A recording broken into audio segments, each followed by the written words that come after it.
don't get too excited, man. I know everybody gets like wind up every time Charles and Shaq get into it.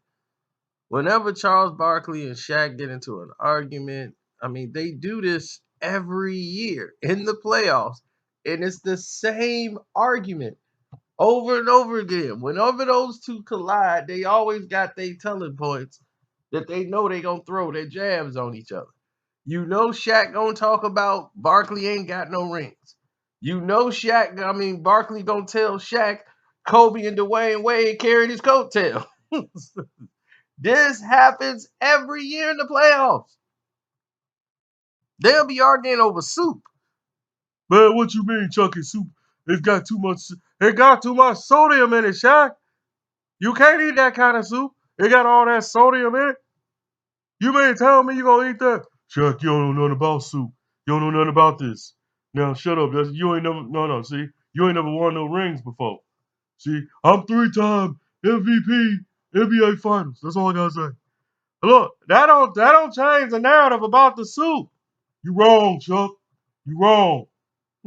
It don't matter what they talking about. It's always gonna come back to that. And what you keep talking about championship, I'd have won the championship too if I had Dwayne Wade, Kobe Bryant riding their coattails all the way to the NBA final. Don't get me wrong, you're a great player, but you wrote their coattail. Well, you the man in Miami. Okay, then you was a role player. Oh my gosh, these two, they got commercials of them about the Raw. I think they're gonna be some furniture movement. It's like they promote this. So why do you get so worked up about it? It's like people kill me over it. It's like, dude, did you see that? I'll be like, dog, listen, they have a mock fight all the time. Neither one is gonna put the hand on the other.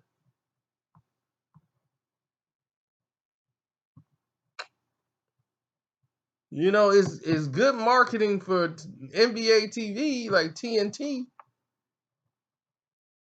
but that's it. These two they go too far and they push each other over the line. But it's expected with these two. I don't expect anything different. I'm serious.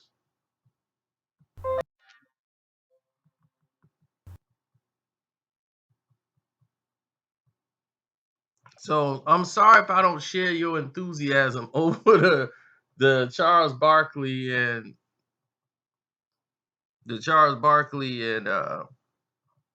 Shaq back and forth. But to go over what was the initial argument, Charles was making that they were talking about the benching of DeRozan by the coach in the playoff series, and Barkley was saying, "I don't think you should do that because you're telling it this is the guy who's normally the leader of the team, and he ain't in the game right now. So what you basically doing is you limiting him his responsibility of being a leader, and that's not a good look when you go to put him back in the game because players now they gonna feel like, well, I don't know if I should trust him if the coach don't trust him." That's basically what Shaq's point is. You don't do that because of that. And he actually stated that, well, see, the head coach and the player got to get along and that's when Shaq, no, we don't. No, I don't. Because him and Pat Riley didn't see eye to eye. Me and Pat Riley, we ain't never see eye to eye. And we won a championship. But that's why you didn't win multiple. You guys didn't realize it, but Shaq, that's how they lost to Detroit because of Shaq, and they were able to hold that in check.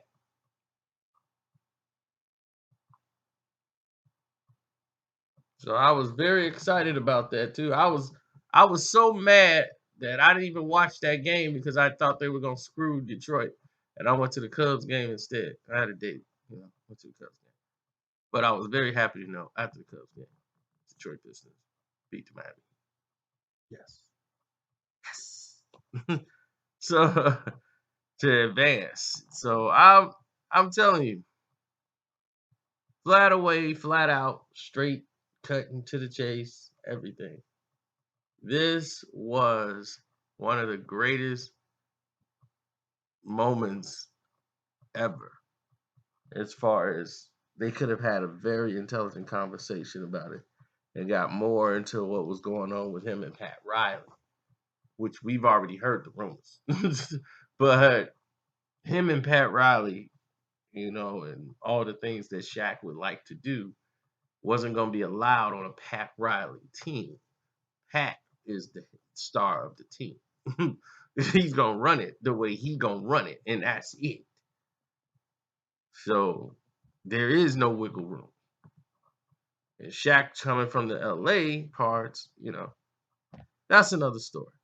But what do you think about the debate? Who do you think was right? I agree with Shaq. Most head coaches and their superstar players don't get along. Seriously, they don't. And they were successful. A lot of them were like that. It's very rare, but a lot of instances people didn't like KC Jones, and Boston won the championship. But Larry Bird and KC Jones didn't really see eye to eye a lot of the times on what they were running. That was just the truth. Magic Johnson didn't see eye to eye with his coach even when they won the championship of the previous year. He had to go. So it shows you that you can win with a coach that you fully don't trust or don't have that type of trust in. The players have to have that trust on the court. So Shaq was right on his point. But this is what I'm saying. We get caught up in the distraction. You forget the actual point that brought everybody to the surface. But anyway, I don't want to make this video too long. I just want to bring that to y'all attention so that y'all could actually get the point of what was being said there, which was actually a great debatable topic, but we didn't get that. I'm out.